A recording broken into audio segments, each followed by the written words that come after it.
Good evening. My name is Katherine Aldrich. I've been here quite a few times. I'm a little bit confused on the fee schedule because I heard them say that it includes 5 different departments, but today, just out of curiosity, I did call the city and ask what it would take for me to open up a bar and what departments I would have to contact. And I had to contact not only ABC, but 4 other different city departments. So I'm a little bit unsure as to where the extra cost is factored into. But for me to open up a bar, it was only $15,000, and that was including the $12,000 that ABC requires for the license. So there was only a $3,000 payment that needed to actually go to the city to 4 different departments. And I understand that maybe the medical marijuana collective process is a little bit more in-depth, but I don't think that looking at photographs really requires that much monetary output for the city. I've sat here and thought about what these fees will accomplish, and I understand that our city needs the money, and I don't think that anyone here who runs a collective is opposed to giving back to the community, because that is what we're all about. But these fees are only going to result in higher cost of medication for people who do not necessarily have that extra money to spend. It's going to reduce access for several patients because the number of collectives that will have to shut down will mean that handicapped patients will have to travel further distances to go to the collective that was able to remain open.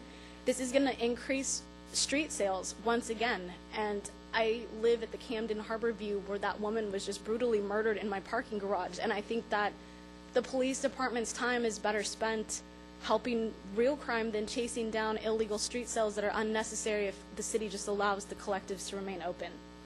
It also allows for no regulation or any type of ordinance to take effect. I don't think there's any drug dealers out there that care what the cops or the city ordinance has to say. So it'll be free access to anybody, including kids and teens and people who are not prescription patients. So none of these options seem favorable. I don't think that anybody here would really want to subject our city back to any of those conditions, but collectively, they're extremely detrimental, and this is supposed to be compassion, and Long Beach is supposed to be a forward-thinking, progressive city. And these fees, I noticed that they sidestepped Tonio's question altogether. They're the highest in the nation. The only other place that was even close to these fees was San Francisco at the $8,500.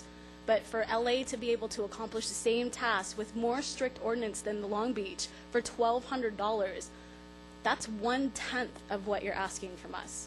So I'm not saying that our city operates any more efficiently or inefficiently, or that Los Angeles is doing any less thorough of a job, but there's something there. That's a phenomenal difference. So I would really like for these fees to be readdressed. Thank you. Next, please.